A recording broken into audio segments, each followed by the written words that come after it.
I'm Calvin, And I'm Michelle. and we make color from plants, as you can see here. This is the particular plant that this color comes from. It's called Dyer's coreopsis. And so what we do is we have the flowers growing in the field, and then we dehydrate them. So you get the very concentrated color, dye material, and then these are just samples showing the colors that you can get on wool, linen, and cotton and linen fabric. And you get different strengths depending on how long you leave the fiber in the dye bath.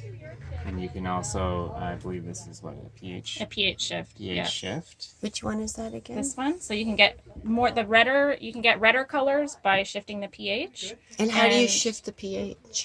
So you can use something like soda ash, which is washing soda, which is like the old-fashioned laundry detergent.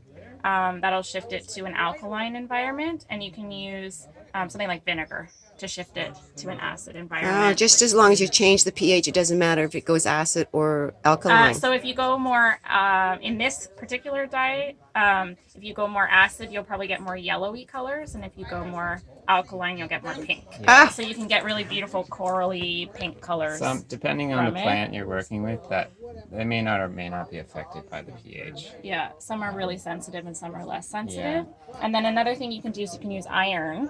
So for this, basically you can take some rusty nails and put them in a jar with water, and then a few weeks later you'll have iron water, and you can use that 50-50 with regular water and dunk your dyed fiber in it, and it'll just change color pretty quickly. And then when you're happy with it, you can take it out and you've got a new color. Yeah, different fibers will take the dye better or worse or more intensely. Generally protein fibers, which would be wool and silk, will take it very strong. The plant-based fibers like cotton will still take it, but not quite as saturated. So, or you'll need a lot more material to right. dye it. But generally wool, and there's a lot of wool in Nova Scotia, it really takes the dye really strong, and you can get a big range of colors. We've been bringing a different color every day. Well, so what other plants have you brought to the market, and what colors did they bring? Yeah, so the first week we brought what's called black hollyhock. So it's like your traditional cottage garden hollyhocks, the tall spires of trumpet flowers, but it's black. So we brought that, and it dyes a range of greens to teals to, we've even gotten a periwinkle blue from it, which is just stunning.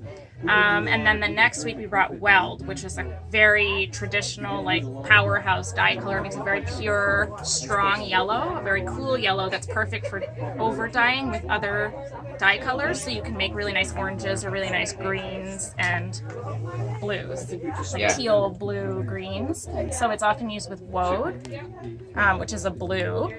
And when you over dye woad and weld, you get Lincoln green, which was what Robin Hood wore. So it's a traditional color. Yeah.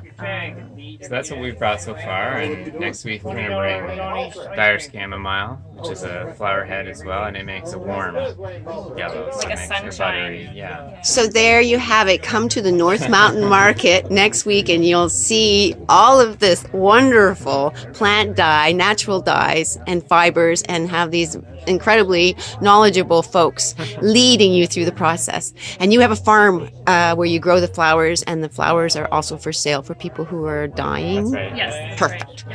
Thank you so much. Thank you. Bye.